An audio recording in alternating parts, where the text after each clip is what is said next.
le miracle de Dieu. Tu vivras la gloire de Dieu. Mitch, Monaya Del Pro, Colo Music Yaba Pro. La fidélité de Dieu est ton bouclier. Ses bontés se renouvellent chaque matin. En vérité, je vous le dis, si tu crois, tu verras la gloire de Dieu sur toi. Comment? La fidélité de Dieu est ton bouclier. Dites-le plus fort. Ses bontés se renouvellent chaque matin. Mata, les mains, lève-toi. Levez les mains, on y va tous ensemble. Comment? La fidélité de Dieu est ton bouclier. Ses bontés se renouvellent chaque matin.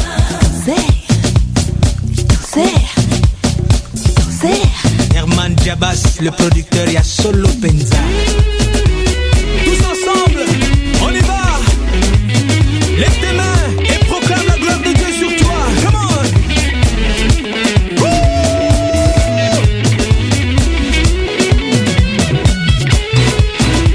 Yeah.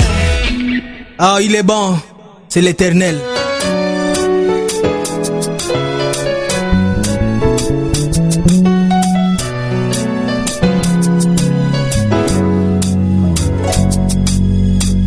C'est un grand mystère de pouvoir comprendre et t'aimer.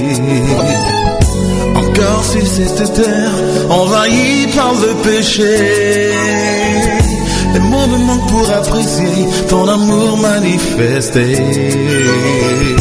Et si aujourd'hui tu es blessé par mes iniquités, faut me pardonner. Car je t'ai attristé.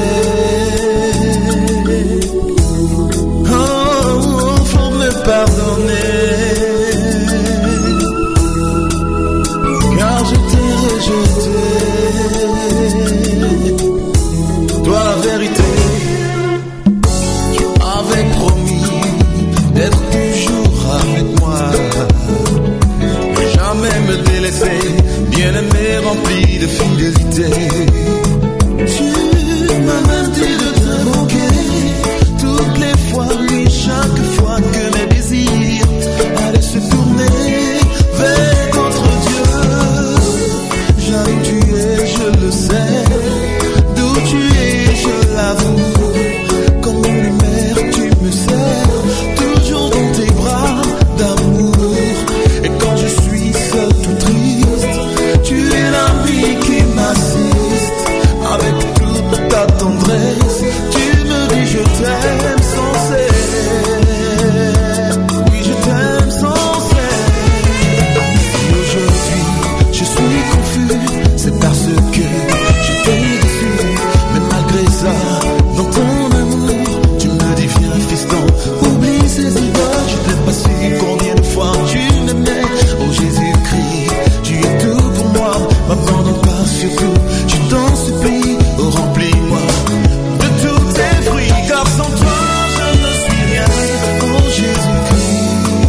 sauti yake ya nguruma yajaza yote anga. Ndani yake nimetulia nimeweka yangu nanga. Siondoke sipotoka na jopaka kuna bala. Sijali sina stress kani bless sijaka samani daima. Moyo nitaimba sitalia fikiria metulia nilipia kani feel kawa real nika heal sina bill.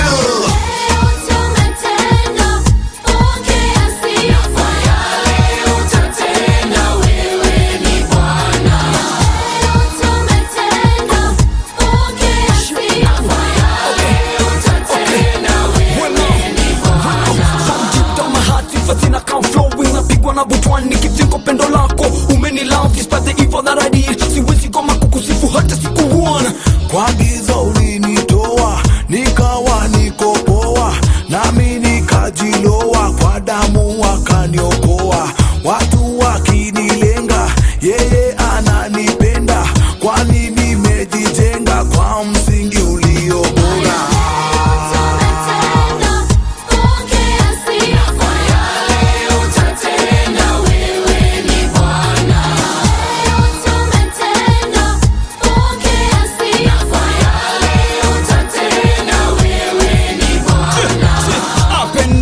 You're the ruler, neema na rehema zako zanitosha mie. Bila shaka ndakusifu Mola wangu kwa makubwa na madogo na kwa yale utadu.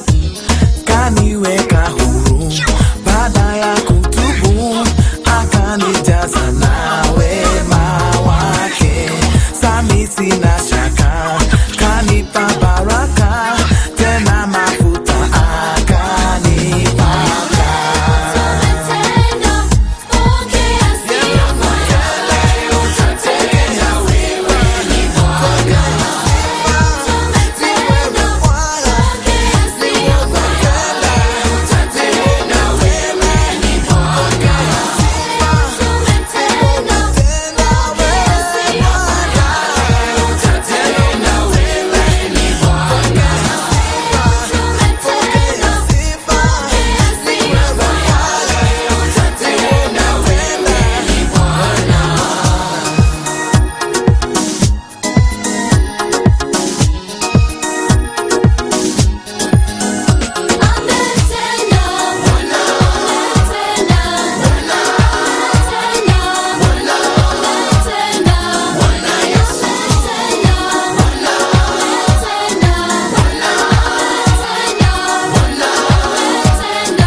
Chapitre 9. Sur le chemin, Jésus voit un homme qui est aveugle depuis sa naissance. Les disciples de Jésus demandent: Maître, cet homme est aveugle depuis sa naissance. Donc, qui a péché, lui ou ses parents? Jésus répond: Ni lui, ni ses parents. Mais puisqu'il est aveugle, on va reconnaître clairement que Dieu agit pour lui. Pendant le jour, nous devons accomplir le travail de celui qui m'a envoyé. La nuit arrive et personne ne pourra travailler. Pendant que je suis dans le monde, je suis la lumière du monde. Après que Jésus a dit cela, il crache par terre. Avec sa salive, il fait de la boue et il met la boue sur les yeux de l'aveugle. Ensuite, il lui dit: Va te laver dans l'eau, à Siloé. Le nom Siloé veut dire envoyé. L'aveugle y va et il se lave.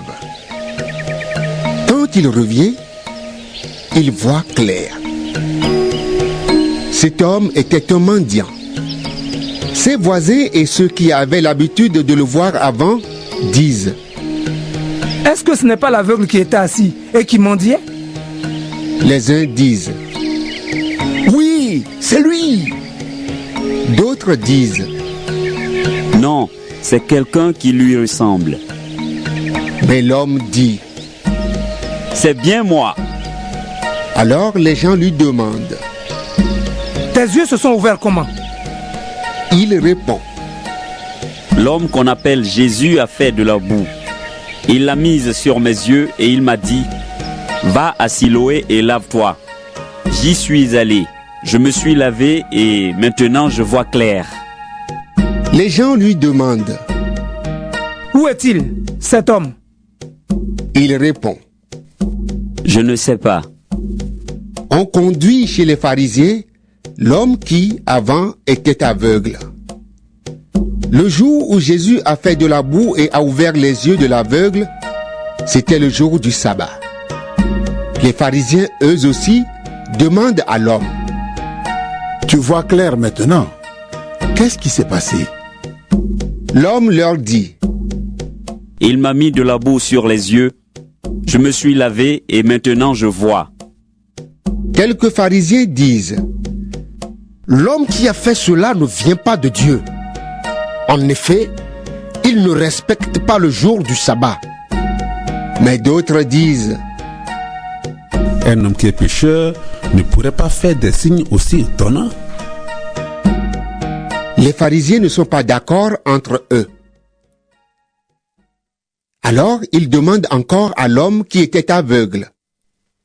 Et toi, qu'est-ce que tu dis de celui qui t'a ouvert les yeux? Il répond, C'est un prophète. mais les chefs juifs ne veulent pas croire que cet homme était aveugle et que maintenant il voit clair. C'est pourquoi ils font venir ses parents et ils leur demandent. Est-ce que cet homme est bien votre fils? Vous dites qu'il est aveugle depuis sa naissance? Maintenant il voit. Qu'est-ce qui s'est donc passé? Les parents de l'homme répondent. Nous le savons, c'est bien notre fils. Et il est aveugle depuis sa naissance. Maintenant, il voit clair. Mais ce qui s'est passé, nous ne le savons pas. Qui lui a ouvert les yeux, nous ne savons pas. Interrogez-le. Il est assez grand. Il le répondra lui-même. Les parents disent cela parce qu'ils ont peur des chefs juifs. En effet, ceux-ci se sont déjà mis d'accord. Ils vont chasser de la maison de prière tous ceux qui affirment Jésus est le Messie. C'est pourquoi les parents de l'homme disent Il est assez grand. Interrogez-le. Alors, pour la deuxième fois, les pharisiens appellent l'homme qui était aveugle et ils lui disent Dis la vérité devant Dieu. Nous,